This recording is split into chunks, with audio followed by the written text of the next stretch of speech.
le Sahel s'embrase. Mais cette fois, la France n'est plus celle qui tient l'allumette, et la Russie non plus, pas vraiment. Qui dirige réellement l'Afrique de l'Ouest aujourd'hui?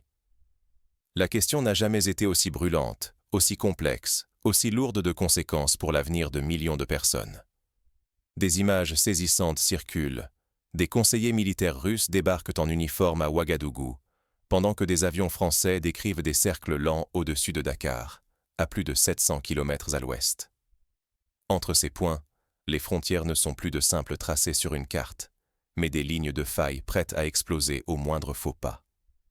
Un souvenir glaçant du rideau de fer, mais cette fois-ci, il traverse le Sahel, et chaque incident pourrait en être la première étincelle.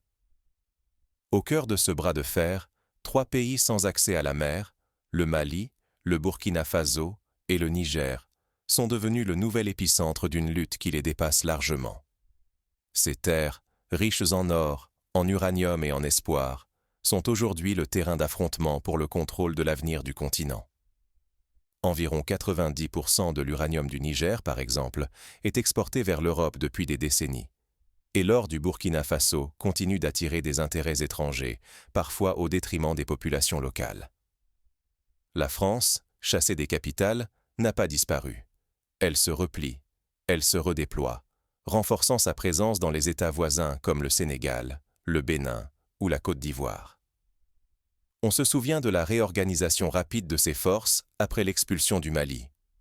Les bases de Bamako et de Niamey ont été vidées, mais les équipements et les hommes ont été redéployés à Saint-Louis au Sénégal et à Abidjan en Côte d'Ivoire.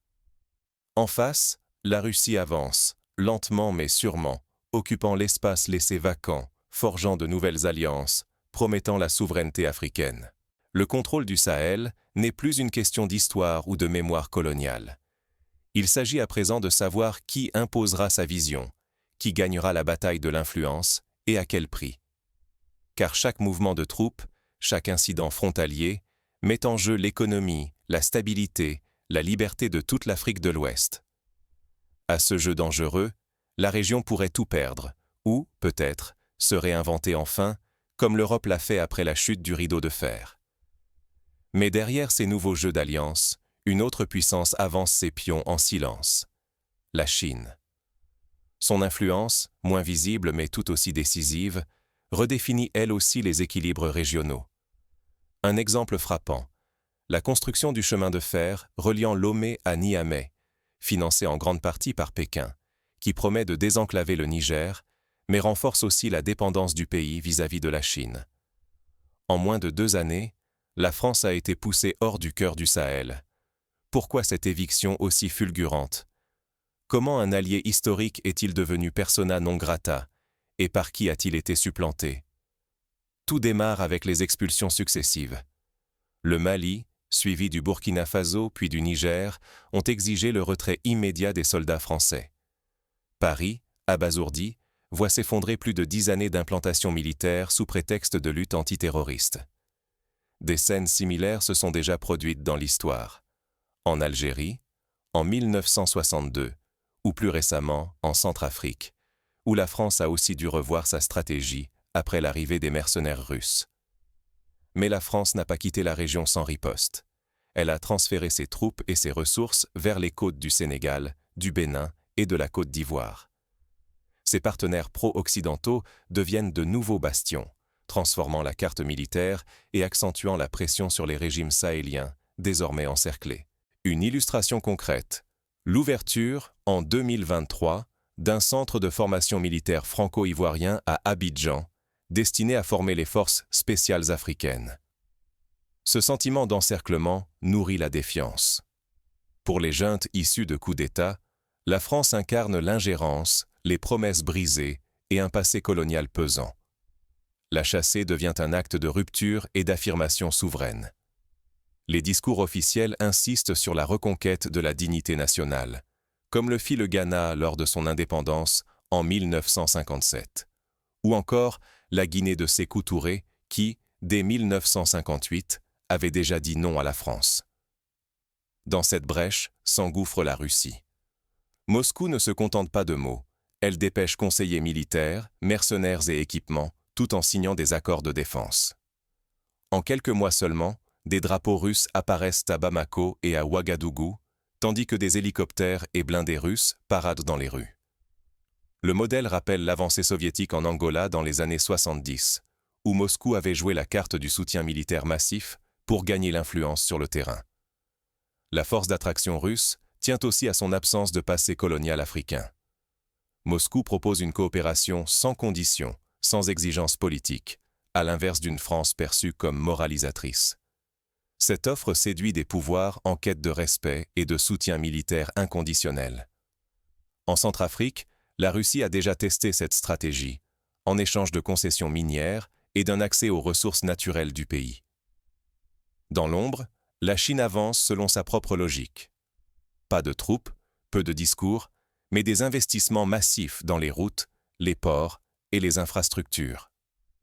Peu à peu, la dépendance économique glisse vers Pékin, tissant une influence discrète mais puissante. Un exemple frappant, le port en eau profonde de Kribi, au Cameroun, construit et financé par la Chine, qui lui donne un levier majeur sur les exportations régionales. Pour la France, perdre le Sahel signifie voir s'effriter près de 2 siècles d'influence politique, militaire et culturelle. Pour la Russie, s'imposer ici serait une victoire immense, réussir là où les Occidentaux échouent et redessiner l'échiquier régional. L'histoire regorge de ces moments charnières. La défaite française à Dien Bien Phu, en 1954, marqua la fin d'une époque en Indochine et ouvrit la voie à l'influence américaine, puis soviétique. Ce choc frontal ne se limite pas à quelques frontières. Il bouleverse l'équilibre du pouvoir, la légitimité des régimes et la souveraineté de toute l'Afrique de l'Ouest. Il rappelle, par bien des aspects, la compétition Est-Ouest durant la guerre froide, mais avec de nouveaux acteurs et des enjeux renouvelés. Mais derrière ces stratégies, chaque acteur poursuit ses propres intérêts, quitte à bouleverser les équilibres locaux. Qui profite vraiment de cette recomposition brutale et à quel prix pour les populations? Souvenons-nous du Congo dans les années 60, où les rivalités étrangères ont plongé le pays dans le chaos pendant des décennies. Le Sahel verrouille ses frontières. Sous la houle des uniformes, alliances et suspicions tracent la carte invisible de la survie ou de l'effondrement d'une région entière. Dans les villages frontaliers, la peur règne. Les commerçants voient leur marché se vider, les éleveurs n'osent plus franchir les limites habituelles, et les enfants grandissent au son des patrouilles militaires. Aux confins du Mali, du Burkina Faso et du Niger, les barrages fleurissent. Les patrouilles martèlent les pistes chaque nuit. Les services de renseignement synchronisent leurs écoutes, partagent tout, listes, technologies, alertes. Personne ne veut être pris au dépourvu, plus jamais. L'exemple du Tchad, qui a survécu grâce à une vigilance constante, illustre bien les impératifs de sécurité dans la région. Mais dans les capitales, la tension grimpe. Le Bénin, la Côte d'Ivoire et le Sénégal sont montrés du doigt. Des relais pour la France, des portes d'entrée potentielles pour les forces occidentales. Pour Bamako, Ouagadougou et Niamey, chaque ambassade voisine devient suspecte. Les rumeurs de complot se multiplient, nourrissant une atmosphère de suspicion généralisée. La CEDEAO s'enlise. Les sanctions tombent comme la pluie sur les 3 capitales. Embargo sur les marchandises, blocage des avoirs, interdiction de vol. Les menaces d'intervention militaire se multiplient. Mais pour la première fois, le bloc sahélien affiche une unité farouche. Déclaration commune, solidarité de façade ou réelle, refus net de toute ingérence. Le fossé s'élargit, rappelant la fracture qui a séparé les 2 Allemagnes durant la guerre froide. Au sud, les États côtiers soutiennent discrètement Paris, Washington, Bruxelles. Au nord, les régimes sahéliens s'affichent bras dessus bras dessous avec Moscou.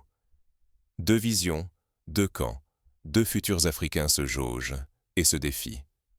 On assiste à une nouvelle version du non-alignement, cher à la conférence de Bandung en 1955. Mais cette fois, les lignes de front sont plus floues.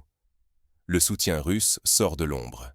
Moscou livre désormais des blindés, des hélicoptères, des armes. Les instructeurs initient soldats et gendarmes à de nouvelles tactiques. Plus inquiétant encore, la Russie installe ses réseaux cryptés, coupant court à l'espionnage étranger et attisant la paranoïa. L'histoire des interventions russes en Syrie ou en Libye montre à quel point ces outils peuvent changer la donne, en rendant les communications inviolables.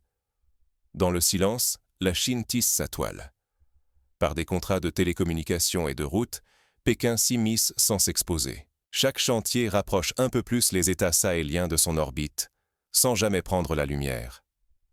L'exemple de la société Huawei, qui équipe la plupart des réseaux téléphoniques africains, illustre cette avancée tranquille, mais redoutable. Cette militarisation est un équilibre précaire. Une escarmouche, un coup d'État, une attaque. Il suffirait d'une étincelle pour embraser tout le Sahel. Les populations vivent au rythme des couvre-feux et des pénuries, entre peur, résignation et lueur d'espoir. On se souvient du Rwanda en 1994, où le basculement a été soudain, avec des conséquences tragiques pour tout le continent. Mais la lutte ne se joue pas qu'aux frontières. Elle façonne déjà le quotidien, les alliances, la légitimité de chaque camp. Dans les écoles, dans les marchés, dans les mosquées, le débat fait rage. Faut-il faire confiance à Moscou, à Paris, ou chercher sa propre voie? Derrière les barricades et les discours officiels, la vie bascule pour des millions d'habitants. Chaque jour, les choix des élites redessinent le destin de toute la région. Les jeunes, souvent privés d'avenir, scrutent l'horizon à la recherche d'une issue, d'un emploi, d'un rêve à poursuivre. Et si, contre toute attente, le bloc sahélien tenait bon? Serait-ce l'aube d'un nouvel ordre africain ou le prélude d'un chaos sans fond? L'histoire offre des exemples contrastés. L'ASEAN a réussi à s'unir autour du développement, tandis que les tentatives d'union du Moyen-Orient se sont souvent soldées par des conflits fratricides. Imaginons. Le Mali, le Burkina Faso et le Niger forgent une alliance solide. Les juntes instaurent leur propre monnaie, contrôlent l'or, l'uranium et toutes les ressources vitales. Une défense commune se déploie, manœuvres militaires partagées, ripostes coordonnées face aux groupes armés. L'espoir naît d'une souveraineté retrouvée, mais chaque avancée s'accompagne d'incertitudes. Le projet de monnaie unique, déjà tenté par la CEDEAO avec l'ECO, risque de se heurter aux mêmes obstacles. Divergences économiques, défiance mutuelle, pressions extérieures. La Russie et la Chine apportent leur soutien. Moscou fournit des armes, entraîne les soldats et négocie sur les mines. Pékin construit routes et barrages. Mais rien n'est gratuit. L'alliance crée de nouvelles dépendances, technologie russe, dettes à rembourser en matières premières, influence politique croissante. L'équilibre reste précaire. On a vu, en Éthiopie, comment une dette excessive envers la Chine peut mener à la perte de contrôle sur des infrastructures stratégiques. Derrière l'unité, des fissures apparaissent. Les chefs militaires n'ont pas tous les mêmes ambitions, des stratégies s'opposent, la méfiance couve. Les économies du bloc, fragiles, dépendent encore des exportations et de l'aide extérieure. Il suffirait d'un désaccord, d'une provocation, pour affaiblir l'édifice. L'exemple de la Fédération de Mali en 1960 prouve que même les alliances les plus prometteuses peuvent s'écrouler sous le poids des rivalités internes. L'Occident ne se résigne pas. La France, les États-Unis et l'Union européenne imposent sanctions, suspendent l'aide, cherchent à isoler les nouveaux pouvoirs. Ils soutiennent les opposants, tentent de séduire les élites locales, misant sur la lassitude et l'érosion du régime militaire. On se rappelle l'offensive diplomatique américaine en Iran après la révolution de 1979, appuyée par des sanctions économiques et des tentatives d'influence discrètes. Les conséquences frappent d'abord les populations. Attaques djihadistes, banditisme, exode, l'insécurité s'installe. Les sanctions aggravent la misère, raréfient médicaments et vivres. Le discours sur la souveraineté résonne, mais le quotidien des gens reste inchangé, voire empire. Le fossé se creuse entre gouvernants et citoyens. La tension monte. Des mouvements de contestation pourraient naître, comme ce fut le cas lors des printemps arabes de 2010. Si l'alliance sahélienne se brise, l'Occident reviendra, plus déterminé. Nouvelles bases, accords de sécurité, dépendances renouvelées. Mais l'effondrement total guette aussi, avec l'anarchie et la prédation comme horizon.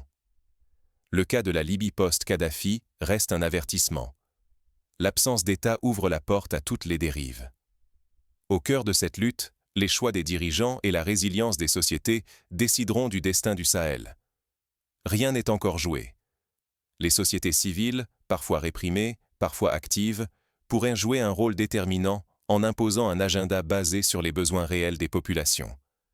Derrière chaque drapeau, des stratégies s'entrecroisent. Parfois, ce sont des illusions, mais toujours, ce sont elles qui dessinent l'Afrique de demain. Les alliances de circonstances ne résistent souvent pas à l'épreuve du temps, comme le montre l'histoire de la Ligue arabe ou celle de la Communauté économique des États de l'Afrique centrale. Aucune alliance n'est innocente. Lorsque la Russie avance ses pions, elle réclame des contreparties concrètes, matières premières, relais politiques, voix à l'ONU. La France, elle aussi, ne cède rien au hasard. Son implication passe par l'économie, la sécurité ou la diplomatie, jamais sans attente de retour. Dans ce jeu, les promesses d'aide ressemblent à des contrats tacites. Rien n'est jamais donné sans espérer quelque chose en échange. La diplomatie du vaccin, vue pendant la pandémie de 2020, illustre parfaitement cette logique d'attente de retour. Les États côtiers, tels que le Sénégal, le Bénin ou la Côte d'Ivoire, ne jouent pas les seconds rôles. Leurs dirigeants dissèquent chaque proposition avec une froideur calculée. Chacune de leurs décisions vise à défendre leur marge de manœuvre, à équilibrer risques et bénéfices. Même les juntes du Sahel, que l'on croit isolées, négocient habilement, cherchant à maximiser leur pouvoir sans se lier les mains à un seul partenaire. L'attitude du Rwanda, qui jongle habilement entre Washington, Paris et Pékin, montre la voie d'une diplomatie pragmatique. Mais une vérité s'impose. S'appuyer sur une unique grande puissance, Moscou, Paris ou Pékin, revient à s'exposer à une dépendance toxique.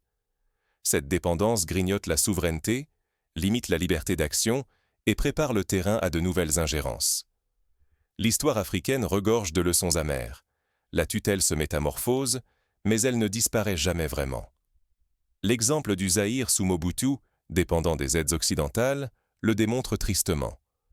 Le véritable enjeu, pour ces pays, n'est pas de choisir un nouveau protecteur. Il s'agit de forger un modèle de coopération où les intérêts des citoyens passent avant tout. Les ressources doivent servir le développement local, la sécurité, garantir l'indépendance réelle et non la soumission. Cela implique des choix difficiles, car les pressions extérieures sont immenses et les promesses souvent séduisantes. Les pays nordiques, en Europe, ont montré qu'une gestion collective et démocratique des ressources pouvait transformer une nation. Face à la montée des tensions et à la méfiance généralisée, l'Afrique de l'Ouest doit repenser son unité. Seule une solidarité authentique, entre littoraux et pays sahéliens, peut résister aux influences étrangères sans sacrifier la stabilité intérieure. Cette union ne se décrète pas. Elle se construit, pas à pas, contre vent et marée. Le projet d'Union africaine, longtemps resté un rêve, doit devenir une réalité vécue par tous. Mais la vigilance s'impose. Si les élites négligeant les attentes populaires, la fracture risque de devenir irréparable. Le peuple ne suivra plus, la légitimité des dirigeants s'effritera. Les divisions internes, stimulées par les rivalités extérieures, menacent alors d'engloutir toute la région dans un cycle d'instabilité nouvelle. Les conflits du Soudan ou du Nigeria, alimentés par des fractures internes et des soutiens extérieurs, servent d'avertissement. Échouer à apprendre cette leçon, c'est s'exposer à plusieurs décennies supplémentaires de tutelle et d'incertitude. La souveraineté ne s'impose pas par décret. Elle se bâtit, chaque jour, dans la réalité concrète, loin des mirages de l'assistance venue d'ailleurs. Cela nécessite d'investir dans l'éducation, la santé, l'agriculture, et de placer l'humain au centre de tout projet de développement. Mais dans cette partie, chaque mouvement se répercute au-delà des frontières. Les prochaines décisions pourraient rebattre toutes les cartes du jeu régional.